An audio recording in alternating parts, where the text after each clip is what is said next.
right. Well, good evening. Thanks for coming out tonight. I arranged this event, I think it was in July or August, and I watched as a jazz ensemble concert was added, another meeting was added, and another meeting was added, and it's like, oh, but I'm thrilled that all of you are here tonight. Welcome to tonight's reading with Patrick Hicks. I'm Louis Johnston. If you don't know me, I'm the Clemens Professor of Economics and the Liberal Arts here at the College of St. Benedict and St. John's University. And here's what I'd like to do. First, I just want to give some thank yous and acknowledgments. And then I'd like to introduce our speaker tonight, Dr. Patrick Hicks. After his presentation, we'll have an opportunity for audience questions and discussion. We'll then have a book signing and reception upstairs, where you can view the Abbey Church and the Breuer architecture, which is all around us here, that Patrick writes about in Greater Minnesota. First, some thank yous. I want to thank the William E. and Virginia Clemens and I want to thank William E. and Virginia Clemens and the Clemens family for endowing the Clemens Chair, which makes this possible tonight. Secondly, I want to thank Stacy Pink, the coordinator of the libraries here at St. John's St. Ben's. You went way up and beyond, so thank you, above and beyond.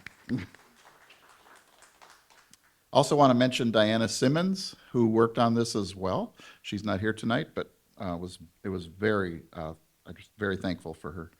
The events and all the people who are recording and do all this stuff, thank you guys. And then the St. John's Bible staff, especially Eamon Kavanaugh and Tim Turnus. The gallery is going to be open, so we should be, if you want to visit in there after we're done, we should be able to have a visit and learn about the St. John's Bible, which also Patrick wrote about. It's important, I think, to acknowledge that the land we gather on today is the traditional homeland of the Dakota and Anishinaabe peoples. We honor and respect the indigenous peoples who were forcibly removed from and are still connected to this territory. There are over 20 Native and indigenous students at our schools from different nations. St. Benedict's Monastery and St. John's Abbey operated boarding schools for Native children, but now monastics, students, faculty, and staff are working to repair our relationships with our Native nation neighbors. Now let me introduce Dr. Patrick Hicks. Dr. Hicks is professor of English and the writer-in-residence at Augustana University in Sioux Falls, South Dakota, not the one in Illinois. Okay, this was some confusion earlier, where he teaches courses on creative writing, Irish literature, and a variety of honors courses. He's the author of 3 novels about the Holocaust: Across the Lake, which is about Ravensbrück, the only all-female concentration camp; In the Shadow of Dora, which is my personal favorite, a novel of the Holocaust and the Apollo program, connects the Apollo space program and the V-2 rockets that were built during World War II. And then The Commandant of Lubezek, I got it, a novel of the Holocaust and Operation Reinhard, along with a short story collection, 6 poetry collections, and other edited volumes, including another one of my favorites, City of Hustle, a Sioux Falls anthology. Dr. Hicks is a former visiting fellow at Oxford, a dual citizen of Ireland and the United States, and he gives nonfiction, fiction, and poetry readings throughout the United States and Europe. But most importantly tonight, Dr. Hicks is a 1992 graduate of St. John's University. So please give a warm welcome home to Dr. Patrick Hicks.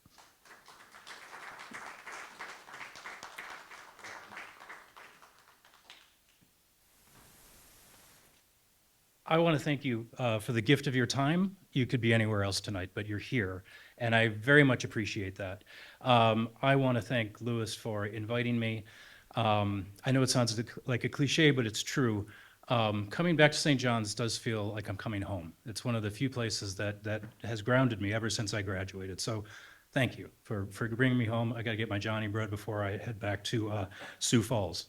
But I'm really delighted to be here to read from Greater Minnesota, and I'll get to that in sort of 1 second. Louis mentioned my Holocaust novels. They took 15 years to write. It meant that I had to go to Germany and Poland to go to at least 12 different concentration camps and death camps, including Auschwitz. I spent 30, 35 hours doing research at Auschwitz. And I'm here to tell you that it's one thing to read about that place from a safe academic distance, but to walk the soil of that place is an entirely different thing.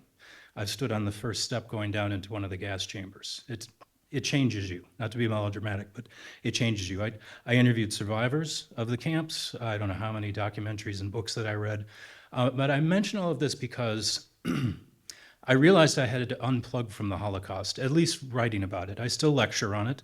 I still get invited all around the United States to do lectures on the Holocaust, but I just couldn't write about it anymore because I was beginning to see the Holocaust in places that normal people do not. I'm watching, say, the Yankees play baseball. I see their pinstripe uniform. I'm thinking of Auschwitz. I'm driving across the prairie. I see a train full of ethanol. I think of the Holocaust. I see an ethanol factory with the steam coming out. So this is just not healthy. So I needed to unplug. So I didn't know what my next writing project was going to be, but I had sabbatical coming up, so Augustana University was expecting me to do something, but I didn't know what that something was yet. And fortunately, Indiana University Press contacted me because they'd read some of my creative nonfiction and they liked how I put facts and narrative together. And they said, we're starting a new series about the Midwest, and we're going to have a book for every state, and we'd like to start with you. Would you like to write a book about your home state of Minnesota? And I said, well, let me think about that for a minute. So what I did was I contacted my writer friends in Sioux Falls and I said, meet me at the pub, because that's a good way to sort of get the creative juices going. And within half an hour, I had bar napkins around me like this, and I had all the chapters. Almost all of the chapters, and I could see with clarity what this book would be it part travelogue, part history book. I wanted it to be joyous. I wanted it to be fun. I wanted the reader to learn something about Minnesota, and in order to do that meant I had to learn more about my home state. And it was just so much fun. It took me about 3 years to write. And I used my sabbatical as wisely as possible. This is how it went, month by month. I'd spend the first 2 weeks researching what I was going to do. Then I'd go to the place, and then the last week of the month, I would actually write the first draft. So there's chapters in here on my hometown of Stillwater. Stillwater, Minnesota is the birthplace of Minnesota. So Minnesota started in Stillwater, and so did I.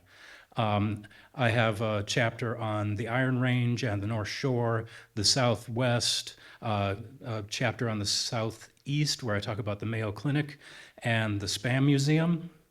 And if you were any other audience, I would read that about the Spam Museum. You're all smiling already. And it's laugh out loud. It's a real joy for me to make an audience laugh for a change rather than to think about the Holocaust. But this is a special reading for me because I'm surrounded by the architecture of Marcel Breuer. The church, of course, is there. And I wasn't sure if I should write about a chapter on St. John's, but I thought, well, it's not a region, but it is my book, so I'm going to write about St. John's. Thank you very much. I'm going to read the entirety of that chapter. It should take me about 20 minutes, but you're a unique audience because I think you know what I'm talking about, but I'll sort of take you maybe a little deeper into some of the places of St. John's that maybe you're not quite as familiar with. So it'll take about 20 minutes, and then we'll do Q&A after that.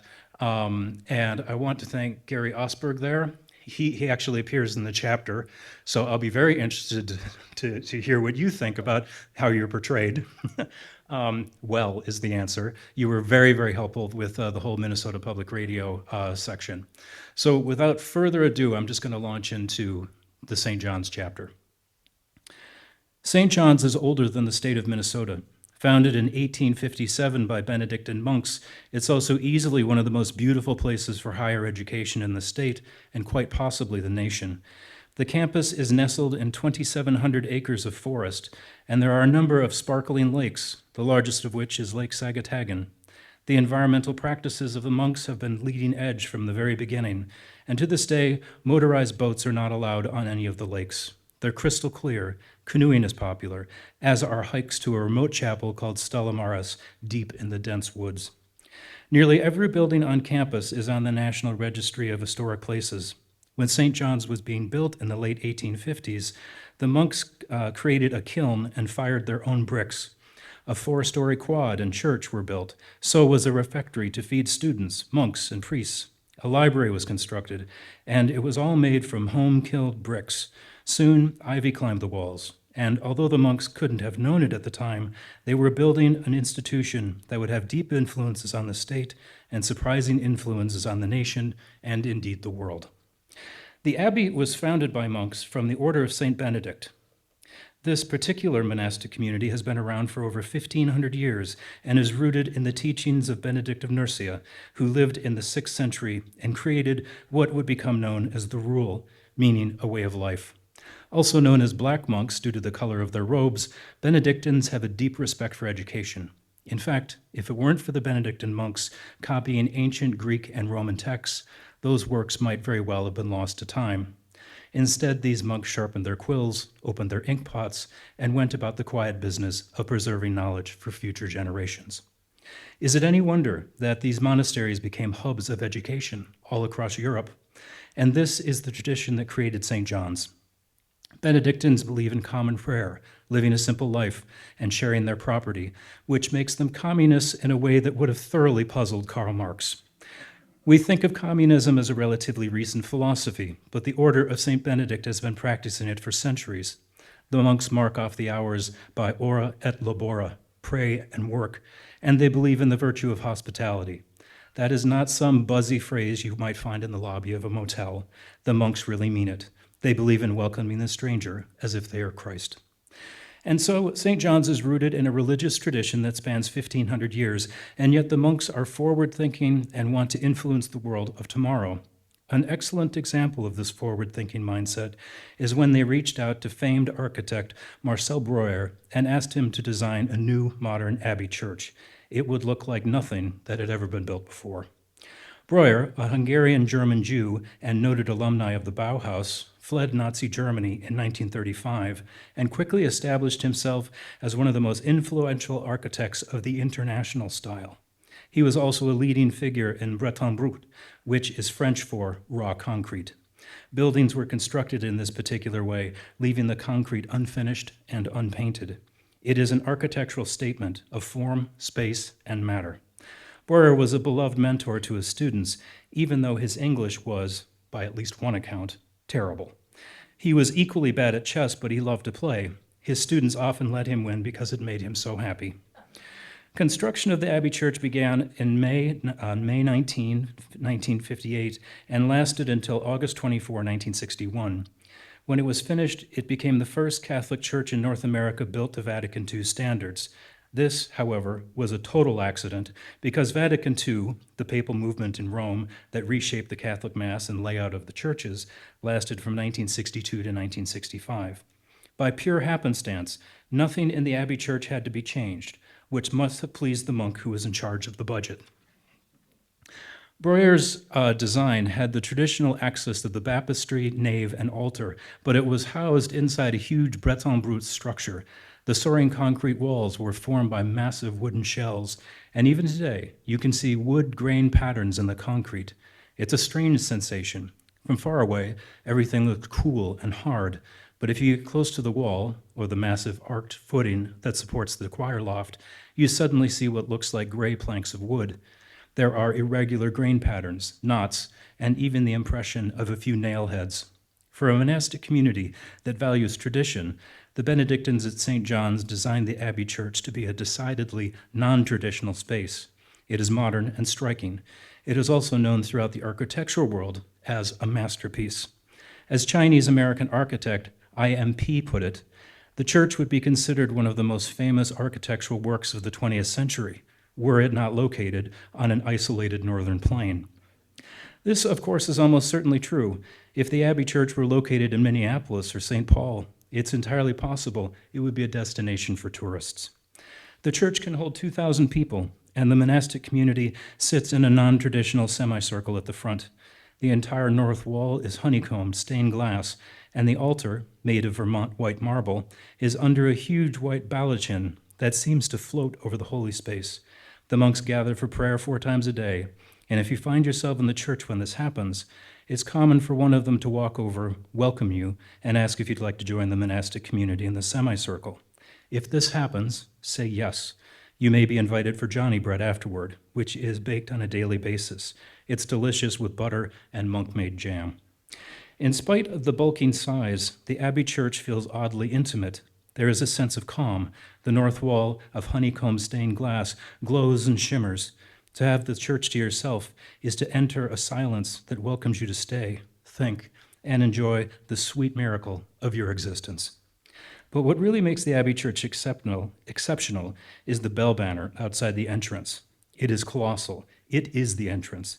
The bell banner is a huge concrete wall on 4 tightly arced footings. It was designed to be a gateway into the spiritual, and as you walk beneath it, you are almost forced to look up in awe. It towers 112 feet up, and it took 2,500 tons of concrete to construct.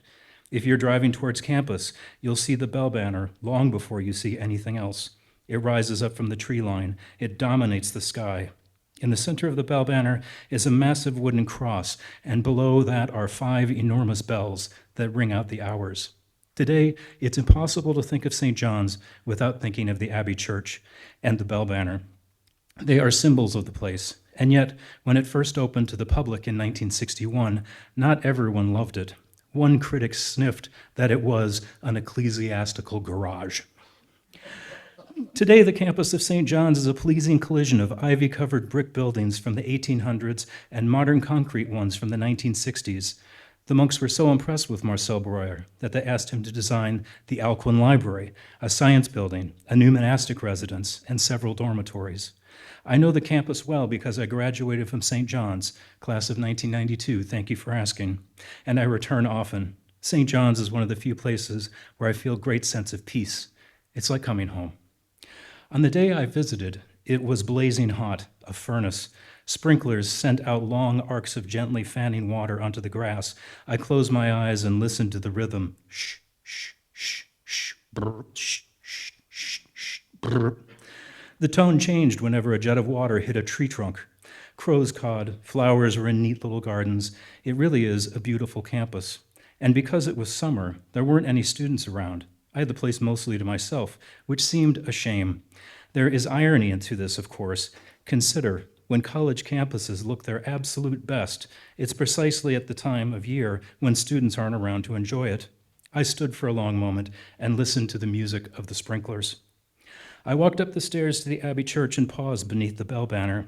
Its 4 massive footings go 20 feet down into the ground, and I couldn't help but wonder if they are Bretton Brute style or if they are just artless concrete anchors that have been buried. With a shrug, I walked up low brick steps and pulled open a heavy wooden door. The baptistry is a sunken square with a raised basin in the middle. A single dark wooden beam blocks the entrance, but for baptisms, this beam is raised and you can take your child down to be blessed in the waters. Standing next to the step is a tall, stretched metal sculpture of John the Baptist. St. John's is named after the Baptist, not the apostle, you see. The sculpture of a man with an outstretched hand looks like something Giacometti might have crafted in the 1960s. I felt a little smug making this connection, and because smugness is far from holiness, I dipped my fingers into holy water and made a sloppy sign of the cross. I'm not a very good Catholic. I'm one of those Easter and Christmas Catholics. I'm a cultural Catholic. I'm pretty lousy about making it to Mass, and I think my last confession was in the 20th century. But I just can't imagine being anything else, and my brand is definitely Order of St. Benedict. And so, with water on my forehead and guilt in my heart, I stepped into the Abbey Church. The choir loft was above me, and on either side loomed wide footings. The pews are dark, heavy wood, and I walked up the aisle to the altar. I stared at the baldachin. Several fans were going, their heads lowing from side to side in the muggy air, and I stopped when I noticed a warm orange glow on the floor. I looked up and saw a wide stained glass window on the ceiling. It was noon, and sunlight spilled down and splashed across the red tile. The concrete walls were angular and soaring. I did a slow 360 and enjoyed the raw concrete, the voids and presences, the choir loft, which seemed to balance in mid-air, and the honeycombed north wall of stained glass, gold yellow, streaks of red, a jumble of green, bands of cobalt blue.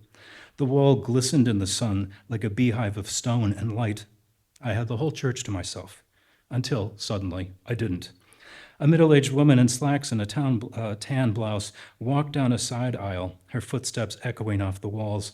She moved with determination and didn't seem to appreciate the space around her. She approached the right side of the altar and sat down at the organ. It had 3 piano-like levels, and started to unpack a tote bag. For a moment, I thought about saying she probably shouldn't sit there, but when she started to arrange sheet music, I realized she was there to practice. The organ in the Abbey Church is brand new, and many of the pipes, some of them as small as your pinky finger, were made on campus. It's one of the best organs in the country, and given the large concrete space around it, many of the notes can linger for up to 4 seconds. I'd heard the organ many times before, but not this new one, which has 6,000 pipes.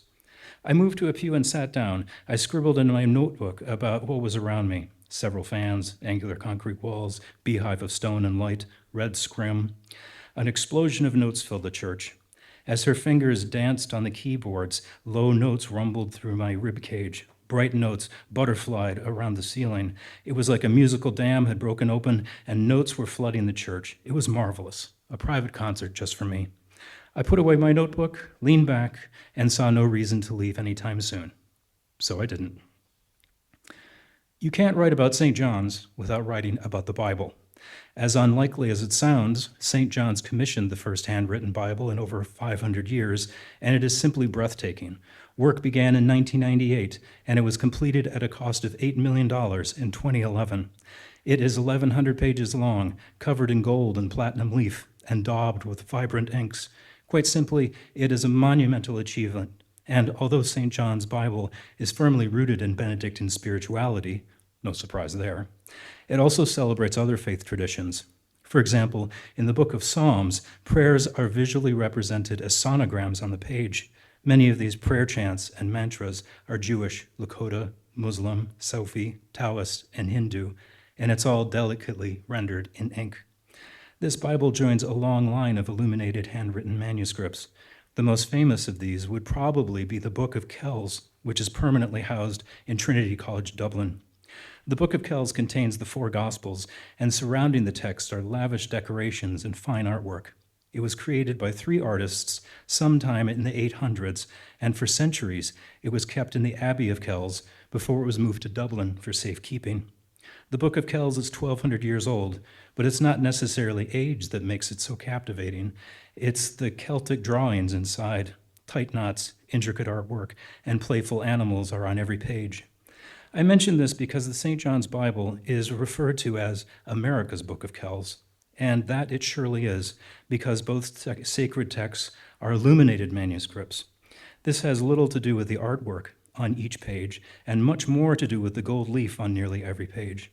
If you were to read the St. John's Bible by candlelight, which, of course, you will never be able to do, but if you could, the flame would make the gold seem to flicker. The Word of God would appear to move, to be illuminated. The idea of the Bible came from Donald Jackson, a calligrapher from Monmouth, Wales.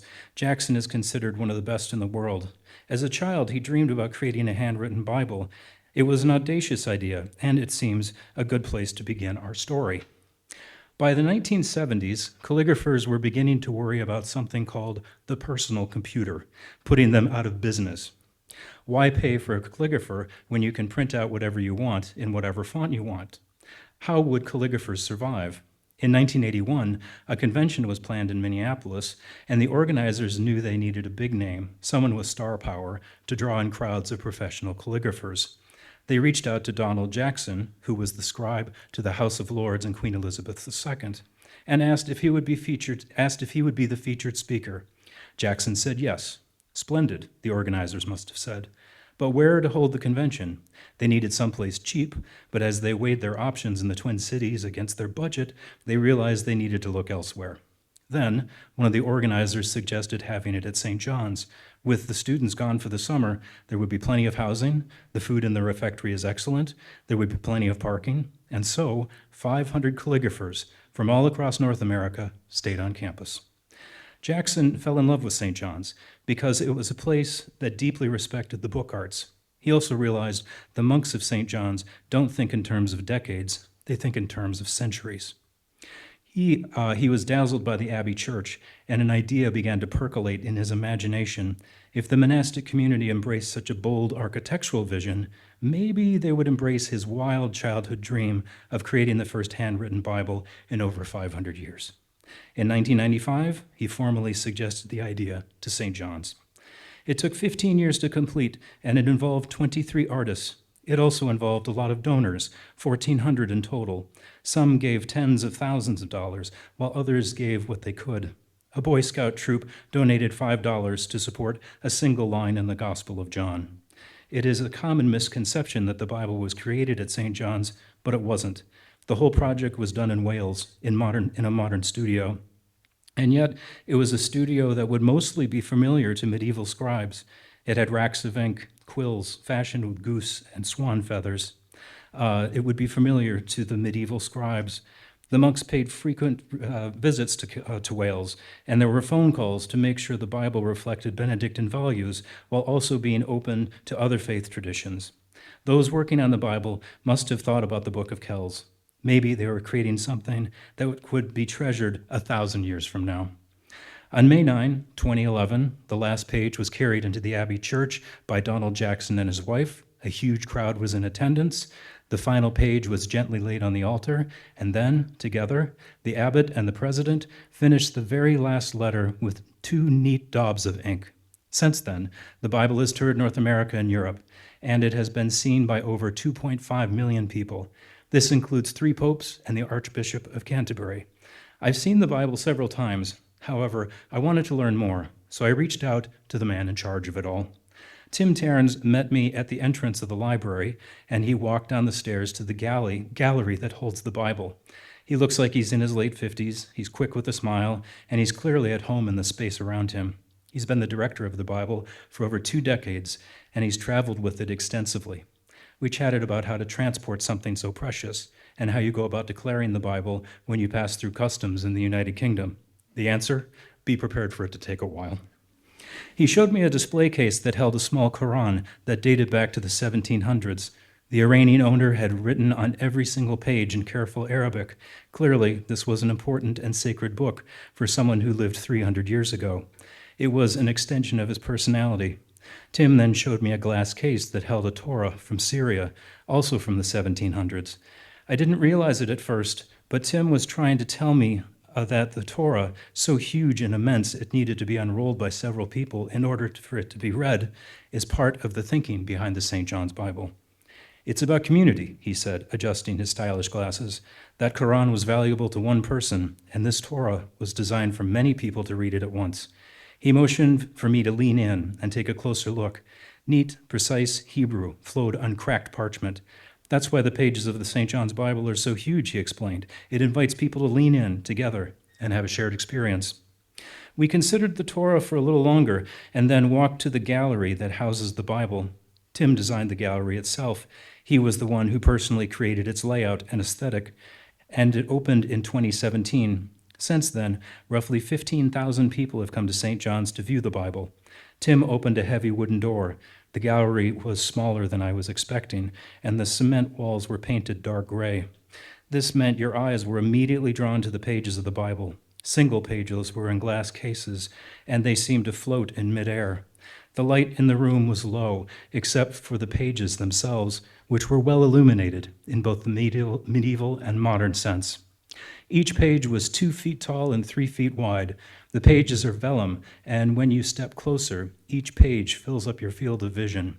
The page before me was the beginning of the Gospel of Matthew, and there was a huge menorah, orange and light blue, with streaks of gold. There were tongues of flame and names written in Hebrew. It was the genealogy of Christ, and when I leaned in, it looked like there were double helixes of DNA. At the bottom of the menorah was a vibrant circle that looked like a mandala. Years ago, Buddhist monks came to the university where I teach, and they spent several days carefully sifting colorful sand into intricate interlocking circles. And then, when they were finished, it was swept away. It was a reminder of the fleeting time we have on this planet. I continued to stare at the first page.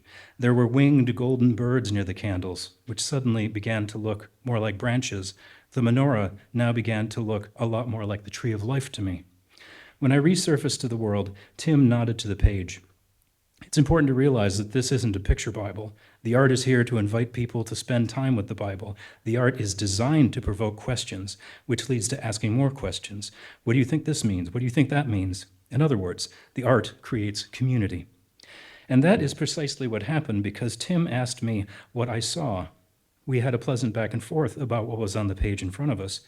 It's not bound yet, he said as we moved to another page. Strangely, that hadn't occurred to me. I was so used to seeing single pages on display over the years that it hadn't crossed my mind that it wasn't yet a book. Tim explained that a decision needs to be made soon about binding the Bible or not binding the Bible. Unbound, it can travel. Bound, it will stay permanently at St. John's. When it's bound, it'll be 7 volumes, Tim added, crossing his arms. I looked around the dark room and imagined 7 huge books, each open to different pages. There would be clusters of people around each, and they would no doubt ask questions. What do you see? What do you make of that? Gold is used to represent God throughout the Bible, he said. We're creating God's image, so when you look at the gold in the Bible, you see your own face reflected back. It doesn't matter who you are. When you look at the gold, you see God's image, which is your image. We stopped before another page. It depicted the birth of Jesus. There was a donkey, a sheep, and a bull. A cluster of people in robes were gathered around a crib. There was no child in the crib, though.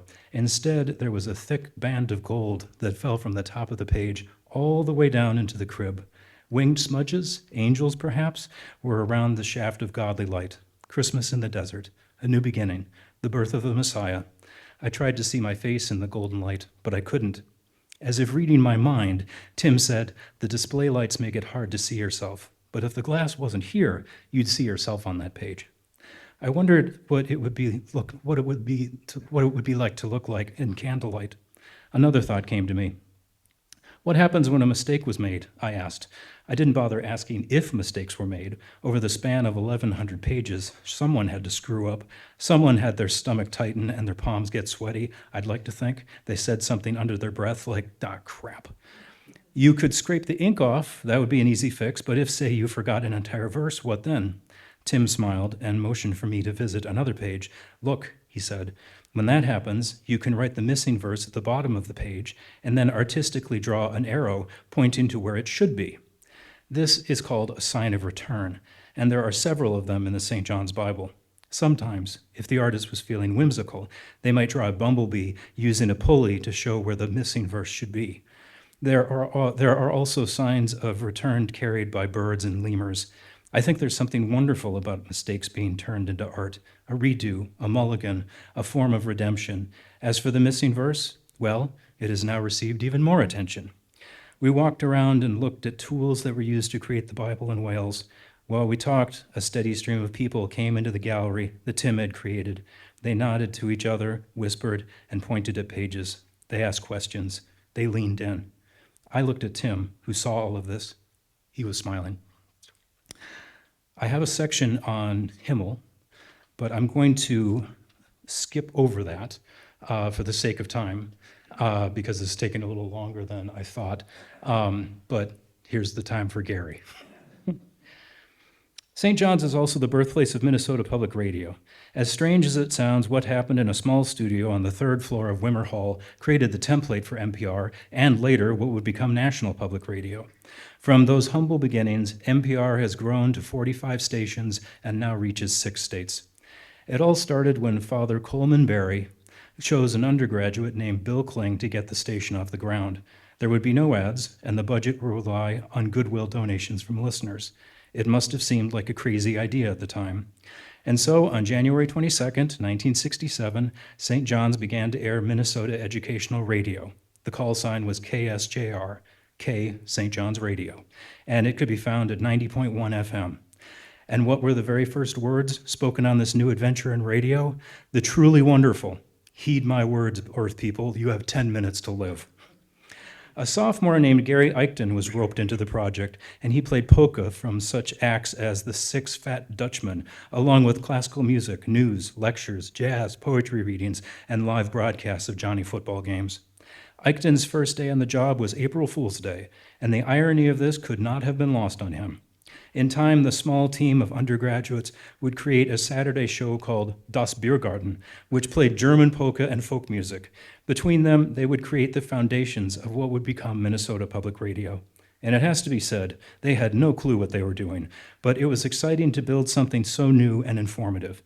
They made KSJR up as they went along, and unexpected problems sometimes made broadcasting difficult. High winds, unreliable telephone lines during interviews, and, my favorite, gophers chewing through cables.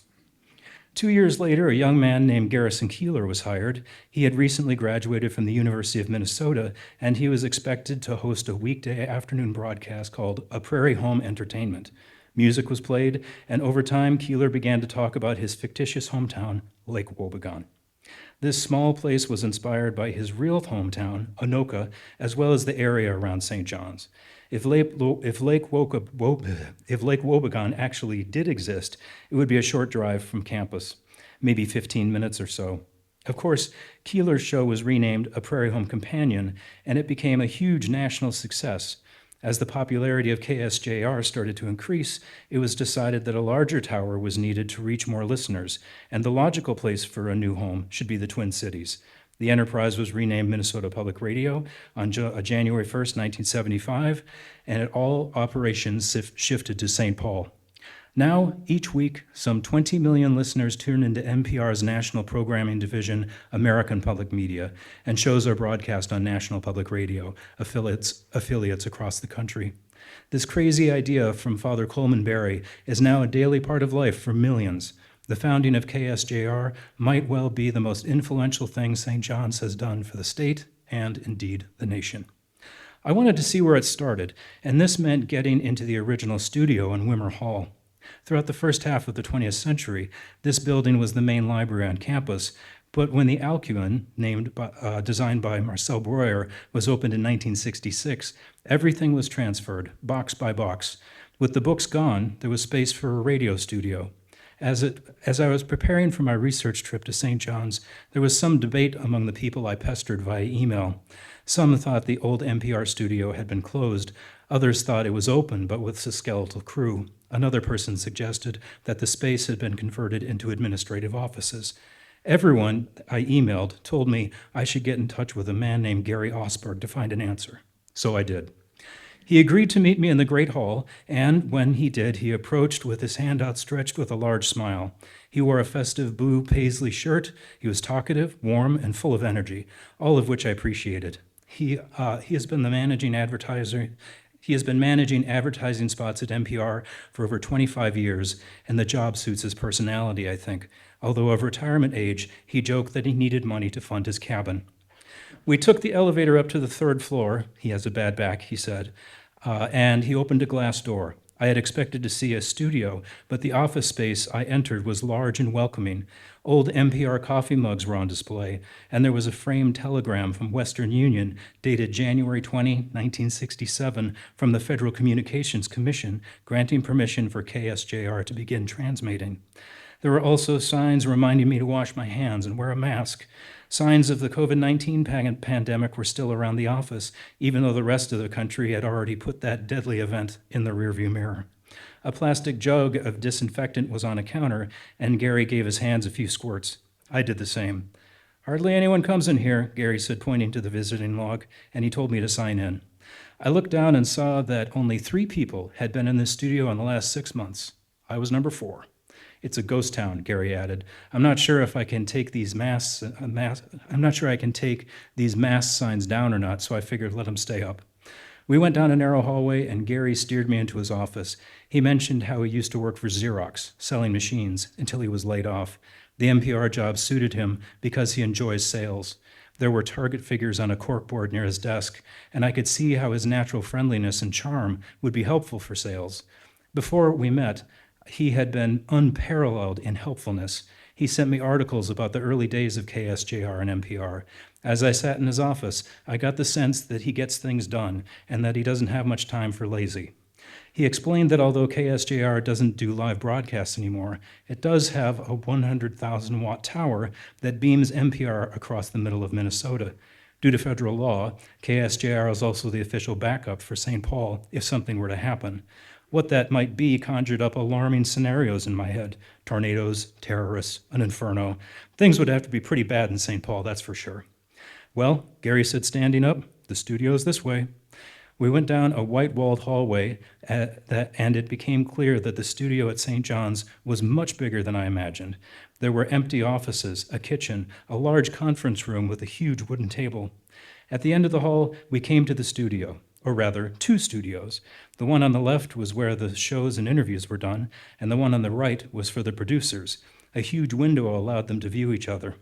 We stepped into the studio where the actual talking was done, and Gary pointed to the walls. Apparently, in the early days, Bill Kling ordered sound-canceling material for the walls, and it looked rough to the touch.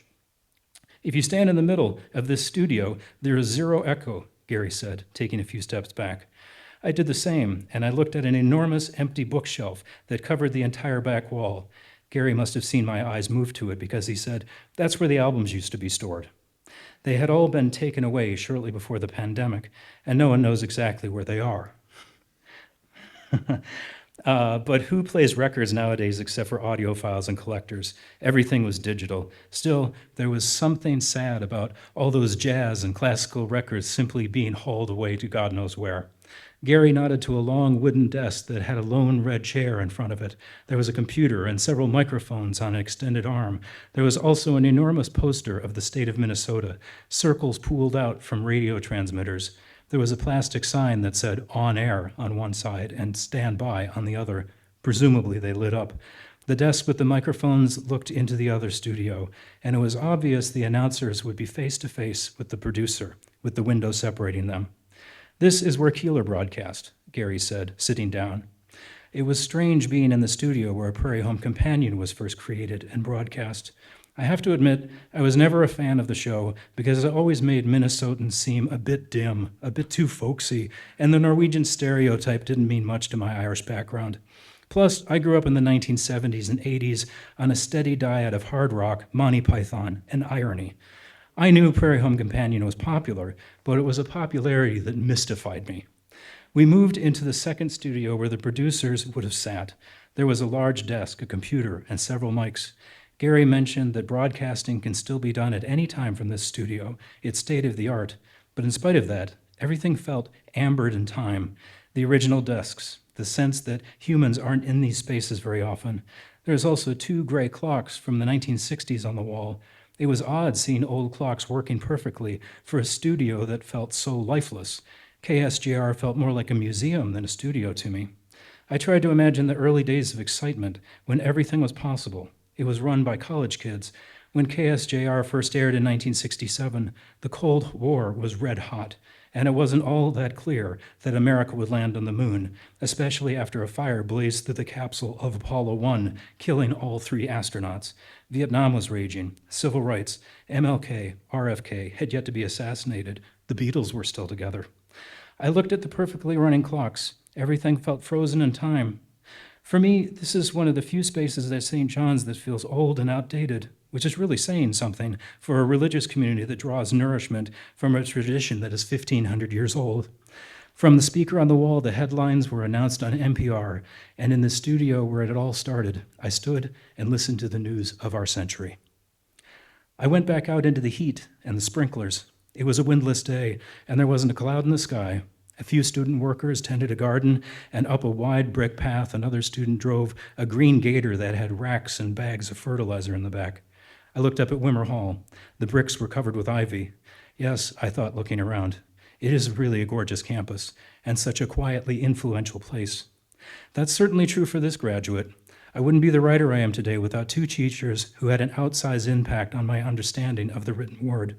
You see, I had the very good fortune to study under 2 giants of Minnesota literature, John Hassler and J.F. Powers. In fact, I was the very last student to take classes from both men. Hassler was a huge name in Minnesota fiction from 1977 until his death in 2008. Beloved by many, he wrote A Green Journey, Grand Opening, North of Hope, Rookery Blues, and his best-known novel, Staggerford, among many others. He did readings all across the country, and he was invited to the White House twice because the Clintons were fans. John's office was in Wimmer Hall, and I peppered him with questions during his office hours. He was a mensch. We became friends, and after teaching me about the craft of writing, he helped me understand the business of writing. When he died, I gave his eulogy in the Abbey Church. I also had the good fortune to study writing under J.F. Powers, who is best known for Mort d'Urban, which won the National Book Award in 1963. Although he had retired, I pestered J.F. to help me with my short stories, and every Thursday morning he would make oatmeal for me in his house and then eviscerate my work. He was gruff, tough, and loved talking about Ireland and Irish literature. If John was kind and encouraging, J.F. was harsh and discouraging. He once said to me, "You don't want to be a writer, you want to be happy." But I came back for more oatmeal and more punishment, and of course, along the way, I learned an incredible amount about writing. As I moved away from Wimmer Hall, I passed Simmons Hall, where JF had his office high in the loft. That's the thing about walking a campus. You see the ghosts of old friends, old professors, old loves. You see yourself walking to class, burdened under a backpack and ambition. The past is surely important to the monastic community here, but it's the surprising changes and forward thinking that I really admire about St. John's, the Abbey Church, the Bible, Himmel, KSJR. All good things. In hindsight, what I've come to understand is that St. John's helped me to appreciate the importance of words, whether they are illuminated, written, or spoken. I strolled under a wide avenue of trees and passed a statue of St. Benedict. It was peaceful, quiet, and as I walked by the huge honeycomb wall of the Abbey Church, one of the great bells began to ring out the hour. The sound rippled across the campus and deep into the woods. Thank you. I appreciate that. That is almost certainly the only time I'll be reading that in public, so I appreciate your patience. It took a little longer to read than I thought. You'll just have to come and see me at another venue if you want to hear the spam chapter. Yeah, Gary. You gathered all that with one visit. You were only in my studio one time. Yeah, remember I had my notebook with me, and I was just furiously taking notes. So whenever you were saying something, I put quotes, and then I went right back to the Abbey guest house, opened my computer while it was all fresh in my head, and wrote out all this stuff. No, that was excellent, because that was a lot of material that you gathered with one visit. That's hard. You are a great writer. Thank you. Thank you, Gary. I appreciate that. And I wish that Tim was here and that Matt was here, because I have a whole section on Himmel that I decided not to get to for reasons of time. If you have a question, I'll bring the microphone to you. That way we can record things. First of all, thank you. I thought reading was brilliant. Thank and you. It made me appreciate St. John's even more. I was wondering if you can give kind of a point-by-point overview of other sites in the state that you covered as well as you did St. John's? Sure. Well, there's the Spam Museum, which seems to be a hit. I went to the Mayo Clinic, and the archivist there spent 3 hours with me, taking me around Mayo, and I learned so much about Mayo. If my mortal vessel needs repair, that is the place to go. It's run by humans, so it's not perfect, but there's something about Mayo that's very special. I also write about the Jeffers petroglyphs, which I'd heard of all my life, but I'd never visited, but I did for this book. And it was humbling to stand in front of these petroglyphs, which are 7,000 years old, which is the oldest record of human activity and worship that we have in the state and quite possibly the nation. And it's just on a plain near Jeffers, Minnesota. Spent time on the North Shore, which I love. I went to the Iron Range, where I went to the U.S. Hockey Hall of Fame. I don't know anything about hockey, but that was really interesting. I saw Bob Dylan's childhood home. I went to the Hibbing Historical Society. Did you know Greyhound, the bus company, started in Hibbing? I didn't know that. I also discovered that the pop-up toaster, every one of you has a pop-up toaster, that was invented in my hometown. It's Stillwater. A little bit of my hometown's in your kitchen. I didn't know that until I started writing the book. So the book is packed with stuff like that. It was so joyous to turn my research to that and not the Holocaust. So thank you for the question.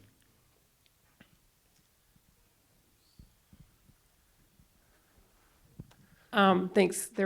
I was surprised. I didn't realize a number of things about the St. John's Bible Project. So I don't know how extensive your research was, but I had a couple of questions. So the calligraphers, were they the ones that were also doing the artwork, or was that a different group of people, artists, and then also just the gold that was used. Yeah, Was that ink or was that gold leaf? that was gold leaf. That and- was gold and leaf. platinum leaf.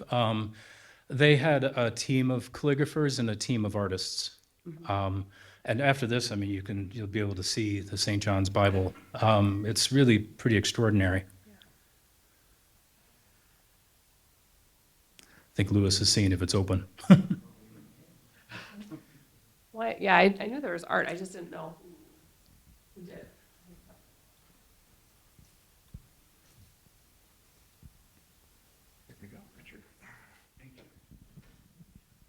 I wanted to say that I was very impressed and actually moved by your description of your personal reaction to the Bible, because I was involved in faculty governance and I was a member of the Board of Regents for a couple of years at that time.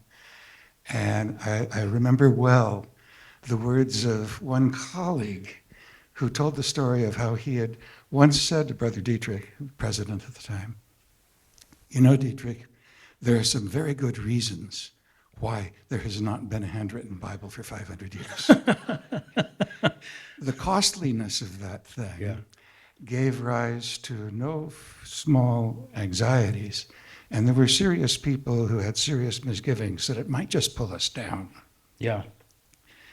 And the only question this would lead me to ask is whether you picked up on any of this at the time of your experience of the Bible that you recount, and you consciously decided, no, the integrity of the story would be interrupted by all of the sausage making, or if the sausage making was invisible when you were here. I love that question. And I did know about the politics of the Bible.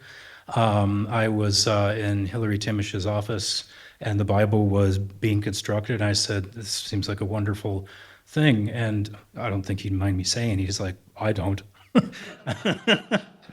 I was like, "Oh, okay." He said, I bumped into him later, and he came around to the idea that he thought it was good. But I decided intentionally not to put the sausage in there, because if I've done my job properly, I want people to come here that maybe have no association with St. John's. And I already know there's at least one reader who read this chapter and is planning on coming up here at some point in time before it snows. I don't know, as a writer, I mean, it's hard for me to imagine a greater honor than to inspire someone to get in their car and go someplace.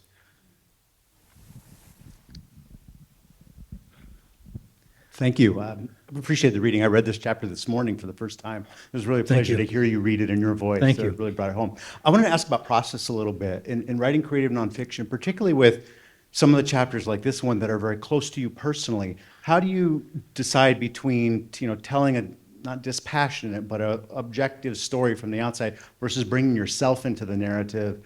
Is that a challenge or is it easy? What's your process like in Oh, thinking through yeah, that? it's a good question. And in my creative writing courses, when we are talking about creative nonfiction, I always tell my students, it may be your story, but you shouldn't put yourself in front of the story. The story is more important, and you're just a character. So make sure the story is the first thing that the reader is encountering. And if you do your job right, the reader should probably forget that you as a writer are even in the story.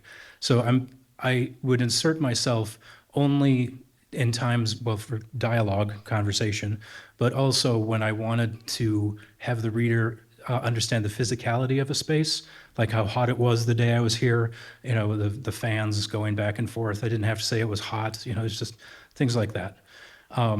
And these are all lessons that can be traced back to my time here at St. John's. I remember clearly talking to John Hassler. I'd written a story, and I talked about the white snow on the ground. He's like, "You don't need to say it's white, it's just snow." He said, "If it's yellow snow, there's a story there." I miss John.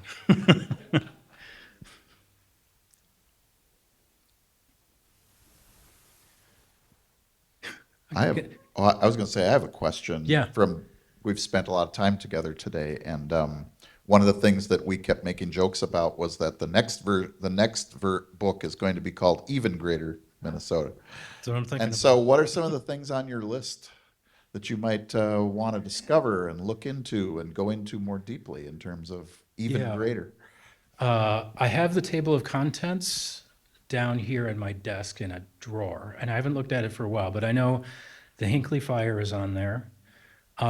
Maybe the greatest ball of twine in Minnesota, maybe. I'm trying to think of other things that are on that list, but I have about 10 topics. I want to go to New Ulm and write about New Ulm. Yeah, Herman the German. Yeah, exactly. And I think I have to go during Oktoberfest, right? I mean, can I even write a chapter on New Ulm with? So these are some of the things that I'm thinking about. The last chapter in here, well, second to last chapter in here is about the Minnesota State Fair. I had so much fun writing that chapter, and I could not believe I got a grant to eat bad fair food and write about it. It's like, thank you. I will take that $1,000. Patrick, remind me again how you got started with this book? Somebody, Indiana University? Indiana University Press contacted me and they said, we like your writing style. We really, I'm trying to remember what the editor said. We really admire how you weave facts and narrative together in a really effortless way that the reader keeps wanting to turn the pages. Yes, when the phrase creative nonfiction became popular, Yeah. did you have difficulty explaining to people the two words? What it is? Yes, I mean, nonfiction's nonfiction. I'm a recovering lawyer. Facts, facts, facts. All of a sudden, creative comes in there. Yeah. How do you explain to you? How do you explain to you? What do you do with creating facts? Yeah, I mean, it's odd. Out of the genres that we have, we've got poetry, plays, fiction, and this oddball nonfiction is defined by what it is not, which is strange. I have a lot of writer friends, and we talk about, well, how does nonfiction operate? Because you could make up stuff. I'm a big fan of David Sedaris. I'm pretty confident he makes stuff up, but I don't care because his stories are so good. Where with something like Greater Minnesota, it was important for me to be as accurate as possible. And I'm pretty sure that's a leftover from the 3 Holocaust novels I wrote. And they are fiction, but I told myself, just because you're writing fiction doesn't mean you can make stuff up about the Holocaust. So in all 3 of my novels, if something happens to one of the characters, it happened to a real person at some point in time. I might have changed the setting a little bit, but it just seemed like a crime against the dead to change things. I'd just like to pick up on that for just a second because there's a wonderful writer in Minneapolis named Jack L. High. Oh yeah, I've And read he has that, he has a new book, not a new book, he has a book called The Psychiatrist and the Nazi that's now just been made into a movie that's Yeah. coming out next month. And I get his newsletter every month, and he said, one way to think about your question is nonfiction plus fiction equals fiction. Yeah, You can't, once you introduce fiction in there, it is fiction. yeah, And I think that's what I heard you basically saying. yeah, that's exactly it. But I have friends that write nonfiction and they don't mind kind of bending the truth a little bit. Okay, yeah. Could I tell another J.F. Powers story? I guess I'm going to, right? So I call it a class, but it was the registrar didn't know about it. I just showed up at his house at like 8 a.m. on Thursdays. We'd have oatmeal. He'd ask me why I'm not on the football team. Shoulders like that, you ought to be on the football team. And I was like, I don't like football. And I'd be eating the oatmeal, and I could see my story sort of here with the red marks and everything. And he said, all right, let's look at this. And he goes line by line and he tells me exactly what I'm doing wrong, which is a real gift of his time. He doesn't need to do that. And he turns the page, and it was on page like 3 or 4. There was a sentence that had been circled. And I was like, oh, he must like that. And we're going line by line, and we're getting closer to that circled sentence. And this little flare of hope comes up. And this is a direct quote. He points at it and he says, see that sentence? That is an excellent example of terrible writing. Study it.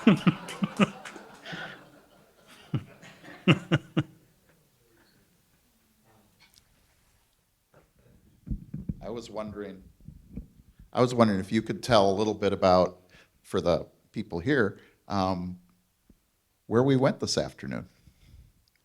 You and me. Yes. And I want Gary to hear the story. You have been such a gracious host. I have been so well fed. Thank you. And we, Louis, we went to St. Ben's and we met Bonnie Finn, and she walked us over to the BAC, to the Department of Music, and we saw the 20,000 LPs from Minnesota Public Radio. Yeah, we found them, yeah. Yeah, it was kind of fun. I was like, okay, I'm gonna read this. Gary's gonna be here, and here I am. I'm looking. This is where they are. So, yeah, what a treasure. Because Bonnie had pointed out to us that many of these haven't been digitized. So this might be one of the few copies still in existence. And there's something I really admire this about St. John St. Ben's. There's something about preserving the past for future generations. Himmel, my old friend Zeta here works at the woodworking shop, taking this old craft and making it new. I really admire that about the monastic community here. It broke my heart because there was little notes showing where the DJs would put the needle, the track, so on the outside of the album with little stick-ons, this is the track, because that's what they had to do. They put the needle right on the track, just to play that particular track from that album. They wouldn't imagine the digitized world. It's like, just press a button. Yeah. There are 20 boxes of, card catalogs. A lot of us remember card catalogs. 20 boxes of those kinds of cards, laying out all of those records. And the way it's set up is it's not every record, it's every track on all the records. So that if you want to find a particular track, you can go through these cards and find, okay, here's the record, here's the track. I want to play John Coltrane's Giant Steps off the vinyl album. Here it is. I did steal some.